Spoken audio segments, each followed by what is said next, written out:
নমস্কার, শুরু করছি আর একটা নতুন ব্লগ। আশা করছি সবাই ভালো আছেন, সুস্থ আছেন। আজকে আমরা যাচ্ছি দেশের বাড়িতে। আমাদের উদ্দেশ্য হচ্ছে দেশের বাড়ি যাওয়া। প্রথম ধিতাংবাবু যাচ্ছে। আমরা সকাল সকাল স্নান টান করে বেরিয়ে পড়েছি, কারণ আমরা বাড়ি গিয়ে পুজো দেব। শুভমদের বাড়ির গৃহদেবতা যেরকম নারায়ণ, আবার ওদের বাড়ির পঞ্চাননও হচ্ছে গৃহদেবতা। তো নারায়ণ পুজোও হয়, নিত্য সেবা হয় নারায়ণের। আবার ওদের দুটো পঞ্চানন শিলা আছে, সেই শিলাতেও পুজো হয়।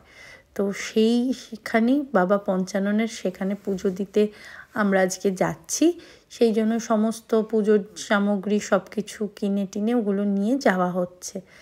তো যাওয়ার পথে যখন দুধার দিয়ে যাচ্ছি, বর্ধমান জেলা তো আমরা সবাই জানি ধানের জন্য বিখ্যাত।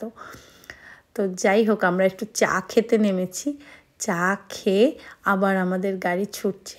আকাশে মেঘ, বৃষ্টি হব হব করছে। আর ধান ক্ষেত, নারকেল গাছ, সুপুরি গাছ, আম গাছ, কত রকম গাছ। আর যত দূর চোখ যায় শুধু সবুজ আর সবুজ। খুব সুন্দর প্রাকৃতিক দৃশ্য, খুব সুন্দর। মানে ল্যান্ডস্কেপ যদি কেউ দাঁড়িয়ে দেখে, দেখবার মতো। আর রাস্তা দিয়ে যখন মানে গাড়িটা যাচ্ছিল, মানে দুপাশ দিয়ে সবুজ যেন আমাদের ঘিরে ধরছে। খুব সুন্দর। মানে আমি কোনোদিনও বাই রোড আমরা যাইনি। আমি যতবার গেছি চন্দননগর থেকে ট্রেনে করে ধাত্রীগ্রাম স্টেশনে নেমেছি, কোনোদিনও যাইনি। তো এই প্রথমবার আমরা গাড়ি করে যাচ্ছি। আমি শুভম দুজনেই, আমরা কেউই যাইনি আগে কখনো গাড়ি করে। খুব ভাল লাগছে। পাট শুকোনো হচ্ছে, কোনো জায়গায় পাট কাঠি শুকোনো হচ্ছে, মেলে রয়েছে পাট, কেউ পাট তুলছে, কোথাও ধান মানে তোলা হচ্ছে। অনেক রকম চাষের অনেক কিছু হচ্ছে। কেউ ধানের বীজ দিচ্ছে, মানে রোপণ করছে। অনেক কিছু দেখলাম। তার সাথে গরুর গাড়িও দেখলাম। কি যে ভালো লাগলো। ধিতাং ঘুমিয়ে গেছে, ও আর পারছে না। তো আমরা মানে সকালবেলা তো মানে ওখানে গিয়ে আবার উঠে যাবে। তো আমরা এসে গেছি। একটা করে জায়গা পেরোচ্ছে আর ওরা বলছে যে কোনটা কোন জায়গা। আমার তো চেনা নয় সবটা। তো যাই হোক, আমরা কালনা পেরিয়ে ধাত্রীগ্রামের পথে। আর কিছুক্ষণের মধ্যেই বাড়ি পৌঁছে যাব, আর বেশিক্ষণ নেই। ধাত্রীগ্রাম মানে কালনাটা বোঝা যাচ্ছে, কারণ অনেক মানে দোকানপাট অনেক কিছু রয়েছে। তো আমরা এখন যাচ্ছি, আর কিছুক্ষণের মধ্যেই পৌঁছে যাব। ব্যাস, আমরা ধাত্রীগ্রাম পৌঁছে গেছি। রেল লাইন টপকে এই পারে চলে এসছি। এখন সোজা গিয়ে, আর মানে একদম সোজা রাস্তা, আর বেশিক্ষণ নেই। তো কিছু কিছু জিনিস চিনি, যেরকম এইখানের এই যে একটা ব্রিজ আসছে, এই ব্রিজটাকে চিনি। এটা একটা সাঁকো বলে এরা।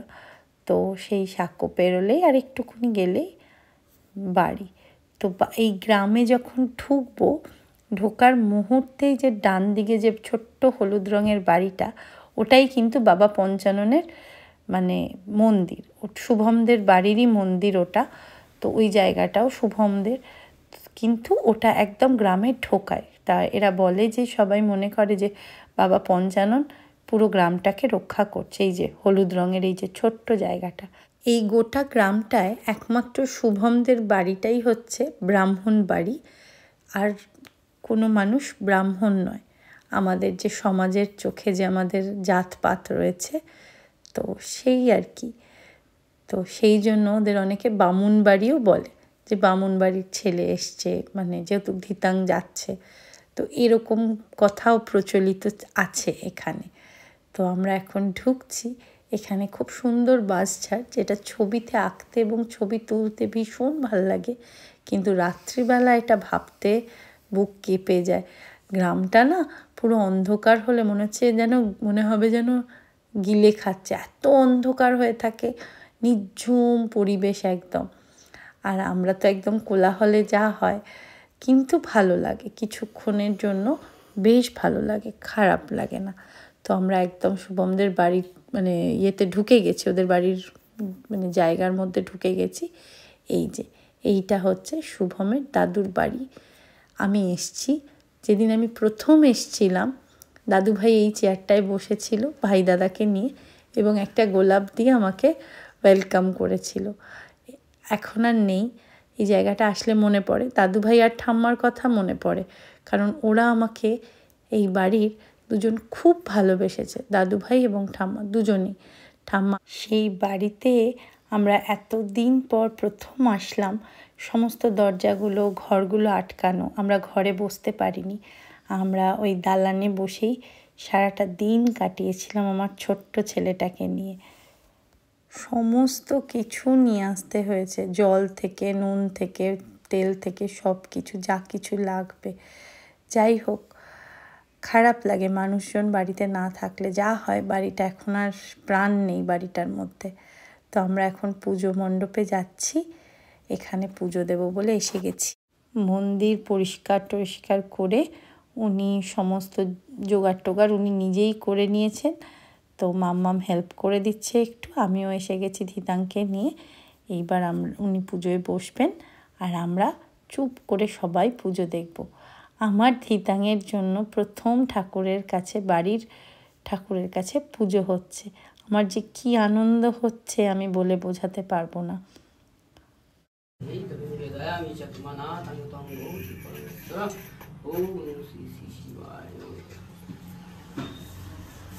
পরে আসবি।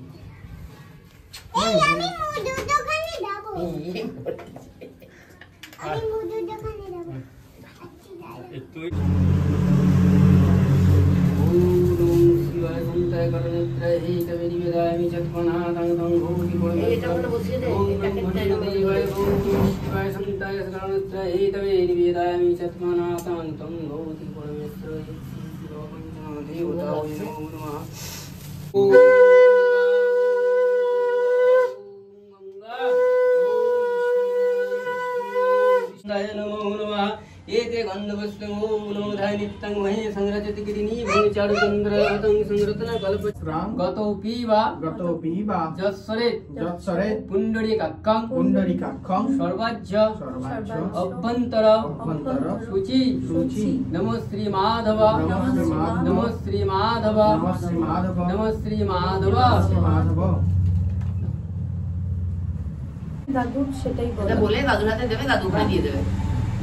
নমো এষ সচন্দন গন্ধপুষ্পে পুষ্পাঞ্জলি ইন্দ্রাদি দশদি ফলেফলমা নমো এষ সচন্দন গন্ধপুষ্পে পুষ্পাঞ্জলি ইন্দ্রাদি নব ফলেফলমা নমো এষ সচন্দন গন্ধপুষ্পে পুষ্পাঞ্জলি নমো যজ্ঞেশ্বর শ্রী বিষ্ণবে নারায়ণায়।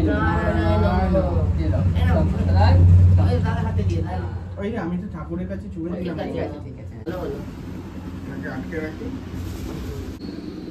আজ খুব ভালো দিনে পুজোটা দিচ্ছে। তাই দিনটা খুব ভালো আছে। আজ শ্রাবণ মাস প্রথম সোমবার বাবার বার আছে। ঠাকুরই টেনেছে, দেখেছেন? নেক্সট জেনারেশনকে প্রথম ভালো দিনেই ঠাকুর পুজো নিয়েছে। শুরু হলো তো তারকেশ্বরে। আজকে তারকেশ্বর জামালপুর সব জায়গায় পুজো হচ্ছে। হ্যাঁ দেবায় গো ব্রহ্মচার কৃষ্ণায়